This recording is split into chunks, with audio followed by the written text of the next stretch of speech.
you're looking at Christianity through the lens of a homicide detective. There's a difference between possible and reasonable. Yeah. I'm open to possibilities, but in the end, I have to prove the case beyond a reasonable doubt. That's just not a reasonable explanation.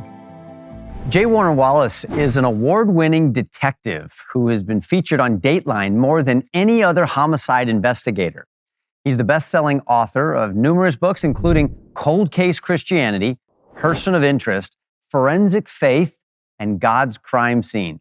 He's an adjunct professor of apologetics at Biola University and a senior fellow at the Colson Center for Christian Worldview. And he's a faculty member at Summit Ministries. Jay, thanks so much for joining me on Takeaway. So glad to be with you. So glad to be with you. Man, a homicide detective. Now, what led you into that profession? You know, my dad was a police officer for about 30 years before I came on the job, and he has my name, we have the same name, and my son followed me on the job with the same name. So we've been at that agency for 62 years.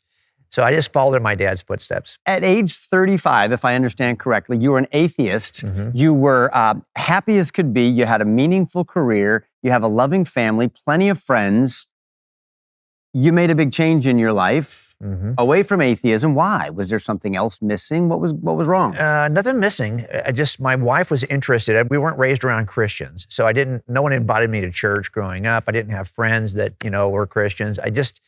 I think my wife was more willing to ask the question, now that we're raising kids, should we raise them with some set of structural, beliefs? And I thought, well, my dad's the same way. He's not a believer. He would have been happy to go to church, though, with a spouse who wanted to go to church. Okay. He would just go as a non-believer. And so I thought, well, I'll go. And this pastor, that first day we went to church, he pitched Jesus in a way that I could catch him. He just said that Jesus was the smartest man who ever lived, the most important historical figure of all history. I mean, whatever he said, I remember thinking, is that true? Tell me, what was the aha moment that brought you to Christ out of atheism? I work cold cases primarily. Right. It is a cumulative case of 1,000 pieces of what might not seem like the biggest deal, but In isolation, but collectively, they are powerful. And so that was how I built the case for Christianity. Boy. And it took me a while. What are some of the similarities between investigating cold cases, homicides, and investigating the claims of Christianity? Okay, so in cold cases, typically, I've got a notebook I open up, and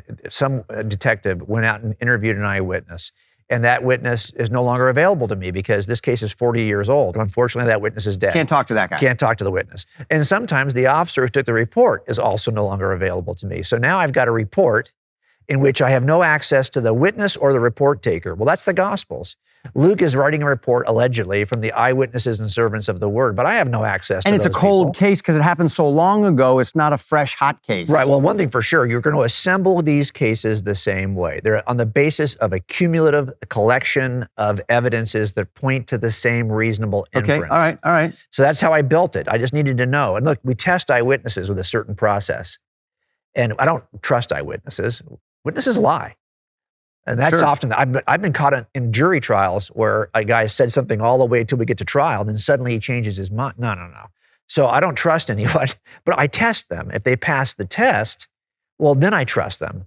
So I simply applied that test to the gospel authors to see if I could trust what they were saying about Jesus. What's the test? Well, it's based on, in our state, 13 jury instruction questions that we allow jurors to think about when they're listening to eyewitnesses. But it comes down to 4 broad categories. Okay. Number 1, were they really there to see what they said they saw? Number 2, can they be corroborated in some way? Number 3, have they changed their story over time? And number 4, do they have a motive to lie to me, a bias, some reason to tell me a lie? If I can get them through those 4 hurdles, well, then I know I can go to trial with those witnesses because they are really telling me the truth. They really were there. They can be corroborated in some way, and they don't have no motive to lie to me.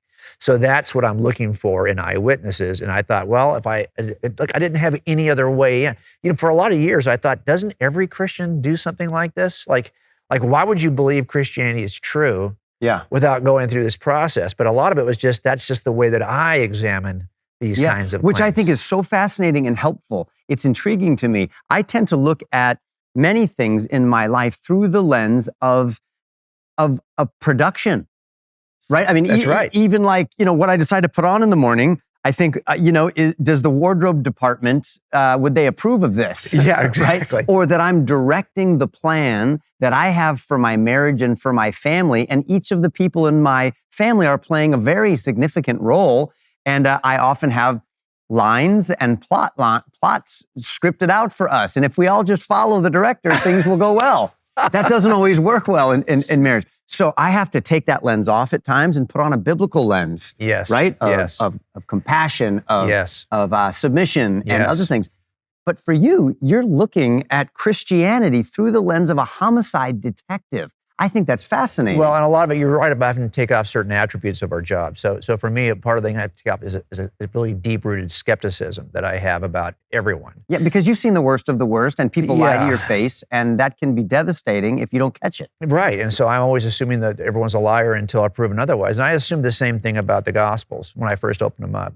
So it's just practically powerful for us as detectives to assume the worst in people. And most of the time when people ask me a question, what they're really asking is, Jim, what am I missing here? What's the lie that I'm missing? I can tell you this, the same way you have to take off that production filter, that actor filter to put on a biblical worldview, we have to do the same thing as cops, right? So sadly, often what we do, especially working homicides, is you draw a very tight circle around the people for whom you're willing to cry.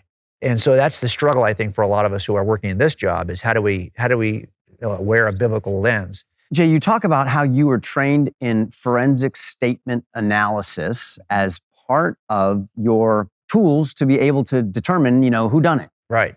So how does that apply to the witness statements in the gospel about Jesus? Well, so every word matters in forensic statement analysis, not just the words you might say, but the words you could have said but chose not to. So I'm looking at options. So I'm always looking at the words that are optional words that don't need to be said. So for the most part, adjectives and adverbs are optional words. You never need to use them.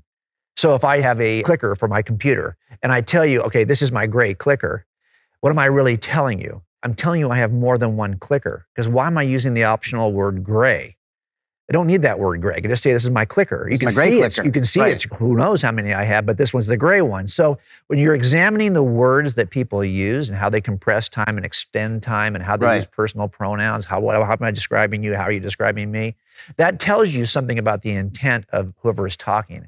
I just took that process and I applied it to the Gospels and looked for those words that would give away a perspective, perhaps, like for example, in early history, there's a church father named Papias who says that Peter was preaching in Rome and that Mark was his scribe, was sitting at his feet listening to Peter's preaching, and from that he wrote the Gospel of Mark.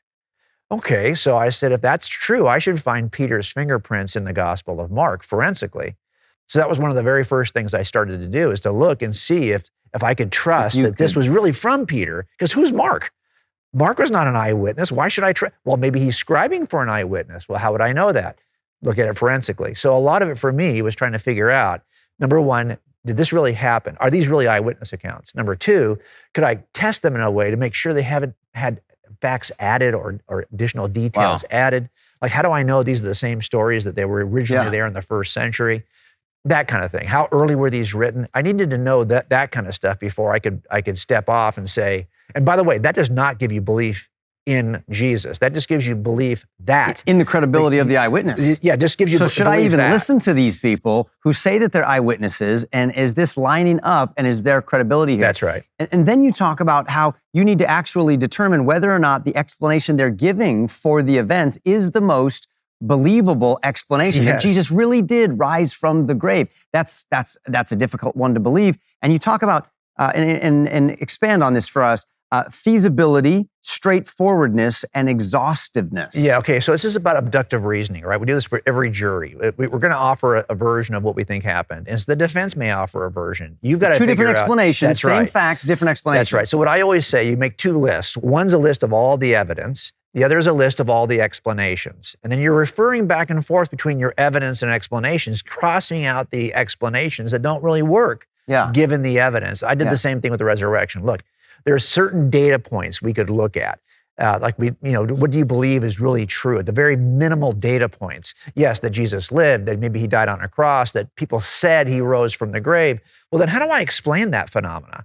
Well, there's like 7 ways to explain it, and 6 are not Christian ways. One is it's a legend. He's lying about it. He's lying about it. Church fathers later made the whole story up. Exactly. So I looked at all those and just said, okay, what makes the best sense? Now, every explanation has strengths and weaknesses. This is true even when I have the true defendant in a trial. Yes, my case is strong, but it has weaknesses. Well, this is true for even the truth. So the Christian explanation, I think, is by far the strongest, but it has a weakness. It requires a resurrection to occur. And for me, that was a step too far. I was a philosophical naturalist. I could believe all of the things in the Bible that don't require a miracle. Yeah. But once we get to miracle stuff, I'm out. But then I had to ask myself, okay, this is why I simultaneously was investigating the evidence in the universe. Do I have good reason to believe that there is a God that is capable of a miracle before I start reading the Gospels? And if you look at the evidence in the universe, the fact there is ample evidence for the fact that we are in a universe that has a beginning already forces us outside of space, time, and matter to look for the cause of space, time, and matter. That's right. That's not my claim. That is a claim in Genesis 1, but it's a claim of cosmologists. The standard cosmological model is still Big Bang cosmology, that everything, all space, time, and matter, came from nothing. Now, whether you accept or reject that, as an atheist, that was my view. That I believe that the evidence demonstrated that everything in the universe came from nothing. Well, hold on then. So how do I explain that?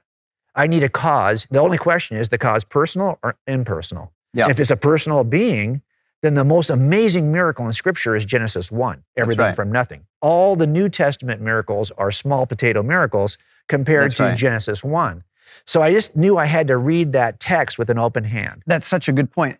You also talk about the need for the explanation of the facts. We're talking about the Gospels again, and cold case homicides, to also be an explanation that is logical and is superior to the other explanations. Yeah. But the resurrection is not, it defies logic as we think of it naturalistically. Yes, but it's only logically consistent if you know there's a being outside a God who could of actually space, do that, time, then and matter it is that logical. could enter. Yeah, now it's within the range of reasonable because you've already, and that's why, I think there's actually 8 attributes of the universe that can only be explained by a personal being outside of space, time, and matter. So once I got to that point, I thought, okay, now I need to read the Gospels through that lens, a little differently. That doesn't mean that God did it. That doesn't mean Jesus rose, but now it means I can't exclude those as possible causes and something that would make possible this Christian explanation for the fact. I thought, okay, what if the room is the natural universe, all space, time, and matter? Can I explain everything that's in that room by staying in the room? If I can. I know. No, you cannot. No, you cannot. And then there's 8 things. There's the beginning of the universe has to be explained. The fine-tuning we see in the universe has to be explained. The appearance of life from non-life in the universe has to be explained. The appearance of design in biology has to be explained. The fact that we have consciousness, we have a mind. A mind outside of and we experience free agency. The hardware, there is software and programming. That's right. Also, we have a standard of righteousness that we measure evil against. Yeah. And finally, we have objective moral values that we all embrace.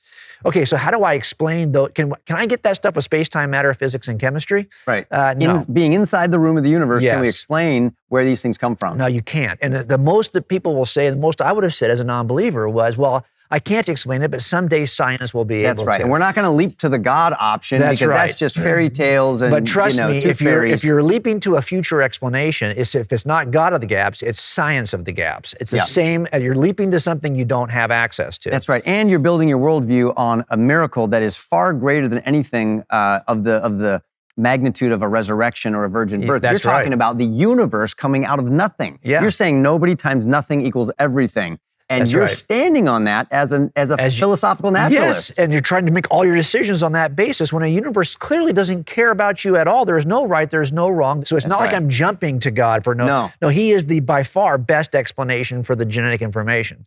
Jay, what did Jesus think about evidence versus that just sort of feelings-based blind faith? Okay, so let me just say this. Jesus is a master evidentialist. And how do you know this? Because he says, like in the Gospel of John, if you don't believe what I'm telling you, folks, at least believe on the evidence of these miracles. That's right. He points to both direct evidence, which is eyewitness statements of the Father and of John the Baptist. That's right. It has been indirect written. evidence, right. He points to the indirect evidence of he spends 40 days with the disciples after the resurrection, showing them many convincing proofs, and the word proof in the Greek is the word we use for evidence, showing them 40 days of evidence. And then he assigns who gets to talk about Jesus in the book of Acts, who is an apostle, eyewitnesses. As a matter of fact, they replaced Judas with another eyewitness in Acts 1, somebody who had seen the risen Christ all the way from the baptism to the resurrection. That's an eyewitness. That's direct evidence. Now, here's what I would say about it. Yes, there's a step we call a step of faith. Here's what it is.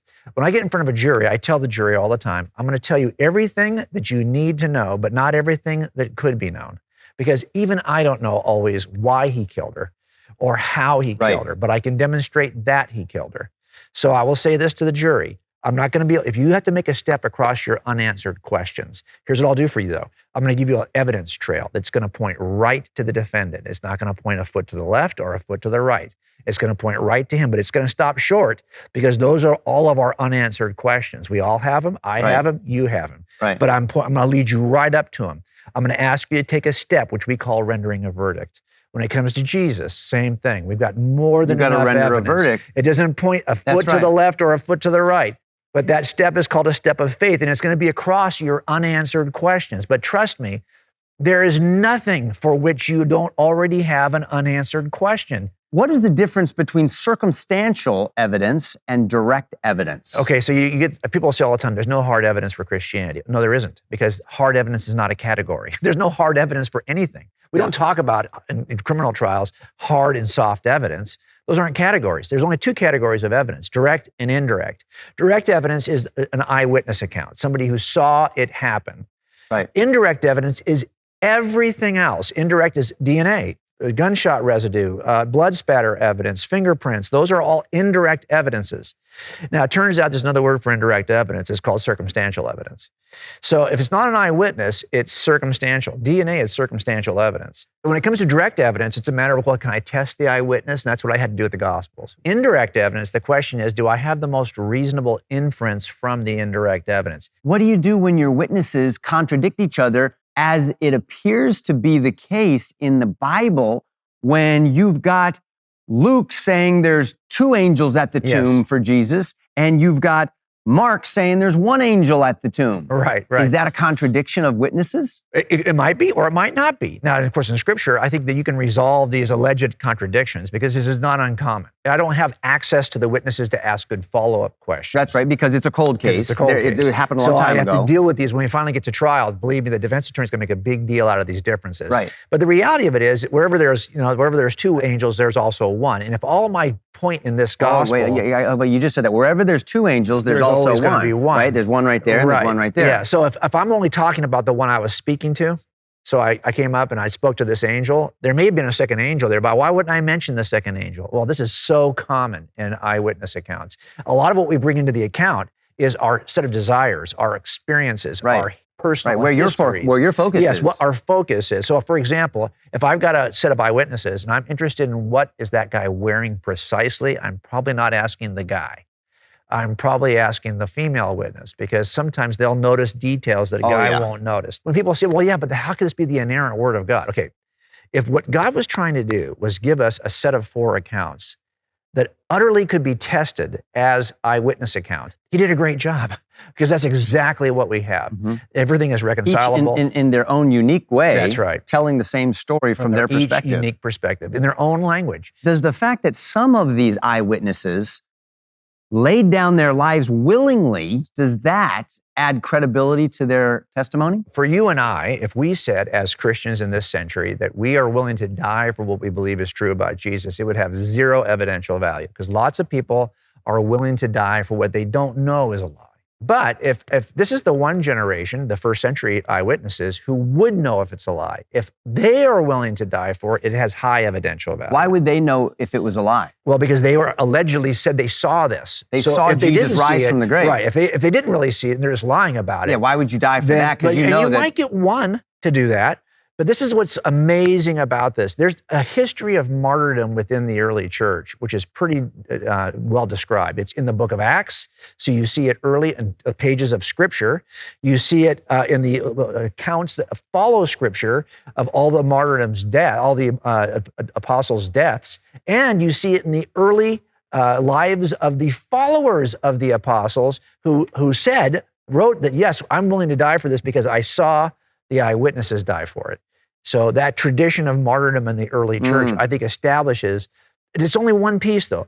I would never say, well, that's the reason. No, it's not. That's not the reason. It's that plus all of the other stuff.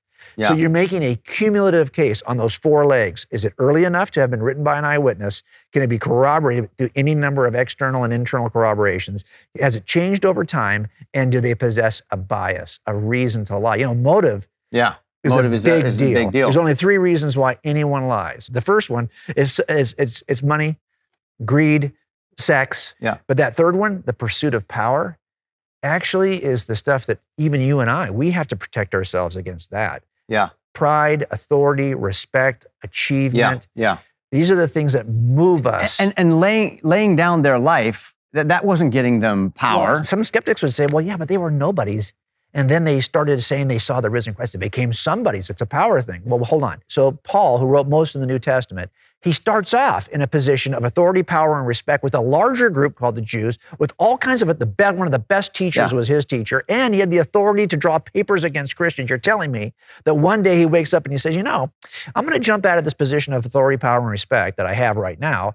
I'm going to join a smaller group where I'm going to basically get beat up for the next 30 years all over the empire, hoping someday to return to what I already have. That's right. That to me is it possible? Look, there's a difference between possible and reasonable. Yeah. I'm open to possibilities, but in the end, I have to prove the case beyond a reasonable doubt. That's just not a reasonable explanation. Because you have seen some of the worst things committed by people, knowing as a Christian that there is a God in heaven who has observed these things happening on his watch. Has that ever made you doubt your faith in God? No, because I wasn't raised with a faith in God. I had to come to my belief in God through those doubts. In other words, I was the guy on the other side. Saying, if there's all this evil in the world, how could there be a God? Give me a break. But it turns out there's lots of reasons why any murder occurs. It's a collective case. All these circumstances to line up before that young person died. I get it. Well, in explaining any act of evil, it's a collective. Why would God allow this? Well, there's a series of reasons why he might. I'll say one, though, right away for me. As an atheist, my idea of life was a line segment. You're born, and then you live till you die. That's a line segment, 2 dots, birth and death. But if I was wrong, by the way, all evil, if I got sick halfway through and died of cancer, I would be upset because that would be evil. Why would God allow that to happen to me? What if life is not a line segment? Instead, it's a ray that starts at birth, goes through that point called death, but then extends infinitely into the future. Well, it turns out that every year on the other side of the second dot, now that space called 90 years in the line segment seems shorter. If you're 1,000,000 years into eternity, that 90 years is just a blip. Whatever experience we have that we're calling evil has to be measured in the context of the ray of eternity. That's just one of, I think, maybe 6 or 7 reasons why I can understand why God would allow this. Look, God, it's not just that God's all-powerful and all-loving. There's a third dimension they always leave out. He's also all-knowing. Yeah. He understands how everything that happens in our lives is connected to the other butterfly effect over all of the history of humanity. That's right. I don't understand. That's right. He's the great author and he's the blessed controller of all things, working all things together good for those who love him and are called according to his purpose. How do you explain the most innocent man, the most morally perfect man being crucified on the cross unjustly and say that that was good? We call that Good Friday as Christians because the author has Sunday. That's right. 2 days later. Yes, he understands what's coming. He understands the big picture. That's right. Jay, we could talk for hours. Thank you so much. Thanks for having me. For coming on and talking about cold case Christianity.